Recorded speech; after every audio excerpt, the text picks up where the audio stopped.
Hola, ¿qué tal? Pensemos en esto por un momento. De un día para otro ocurre lo inesperado. Una emergencia sanitaria, un desastre natural y las escuelas cierran. La primera pregunta que surge es, ¿y el aprendizaje? ¿Se detiene? Bueno, la respuesta es un rotundo no. Hoy vamos a desglosar una guía práctica para docentes pensada para mantener viva la llama del conocimiento sin importar lo que pase. Claro, esta es una pregunta que a todos nos genera, bastante incertidumbre, ¿verdad? Interrumpir la rutina puede poner en riesgo el avance de los estudiantes. Pero, y esta es la buena noticia, ante este desafío tan grande, ya existe una respuesta bien clara y estructurada para garantizar la continuidad. Y es aquí donde entra en juego el Ministerio de Educación Pública, que ha desarrollado unas orientaciones muy claras como alternativa a las clases presenciales. A ver, la idea central es esta. No se trata de improvisar, sino de tener un plan de acción, una guía bien concreta. Ok, esta va a ser nuestra hoja de ruta. Primero, analizaremos el reto que significa el cierre de escuelas. Luego, nos meteremos de lleno en el aprendizaje autónomo como la gran solución. Después, vamos a desglosar la ficha, que es la herramienta clave. Veremos cómo diseñarla y adaptarla. Y cerraremos con ideas súper prácticas para hacer en casa. Muy bien, empecemos por el principio, la realidad inicial. Cuando una escuela cierra, el reto más grande sin lugar a dudas es cómo mantenemos esa continuidad educativa. ¿Cómo nos aseguramos de que el estudiantado no pierda el hilo, no pierda el ritmo de su aprendizaje? Y justo aquí es donde encontramos el corazón de toda la estrategia, la capacidad de adaptarnos. Podríamos llamarlo resiliencia educativa.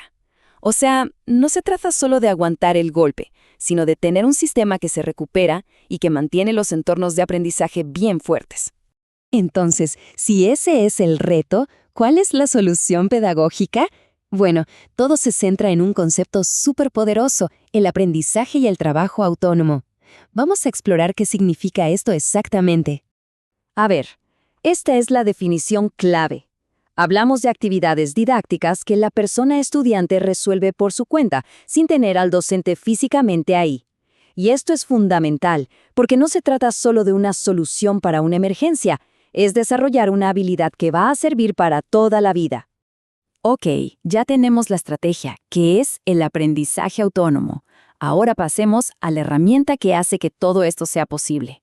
Digamos que si el aprendizaje autónomo es el plan, la ficha es el vehículo que nos lleva a buen puerto.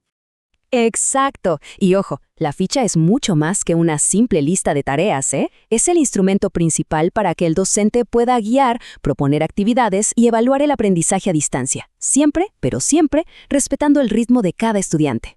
Y para que una ficha funcione de maravilla, debe tener 5 componentes clave. Piénsenlo así. Primero, las actividades, o sea, ¿qué hay que hacer? Segundo, los recursos, ¿qué se necesita para hacerlo? Tercero, un cronograma, pero que sea flexible.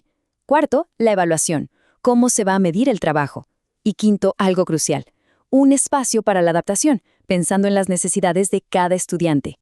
Bueno, y esto nos lleva directo a la parte del cómo, porque no es suficiente tener la herramienta, hay que saber diseñarla bien. Y para eso existen unos principios pedagógicos que son, de verdad, la clave del éxito. Fíjense en estos 4 principios. Son fundamentales. Primero, las estrategias deben ser accesibles y, sobre todo, realizables.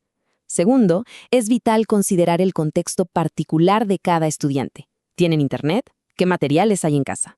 Esto nos lleva al tercer punto, identificar qué apoyos necesitan. Y por último, claro, ser flexibles con el currículo. Miren, esta cita del documento oficial lo resume perfectamente. Al final, el punto clave es la empatía y el pragmatismo. El éxito de la educación a distancia no depende de la tecnología más avanzada, sino de qué también logramos conectar con la realidad de cada estudiante. Perfecto. Ya vimos la teoría, los principios. Ahora vamos a aterrizar todo esto en la práctica. ¿Cómo se ven estas actividades en el día a día, desde casa? Pensemos en ejemplos concretos y sobre todo accesibles. Para la producción oral, por ejemplo, no siempre se necesita una videoconferencia. Un audio corto por WhatsApp puede funcionar de maravilla. El trabajo cotidiano se puede integrar en la ficha con ejercicios prácticos. Y la comunicación a veces puede ser tan simple como un mensaje de texto para aclarar una duda. Aquí hay un punto que no podemos olvidar, la equidad. Esto es fundamental. Es necesario planificar para ambos escenarios, para quienes tienen conexión y pueden unirse a clases en vivo, y para quienes van a depender de fichas impresas y del apoyo de su comunidad. El plan debe ser inclusivo para no dejar a nadie atrás. Y con esto, creo que llegamos al verdadero corazón de todo este sistema, porque en medio de la incertidumbre, el personal docente se convierte en ese pilar de estabilidad y de continuidad.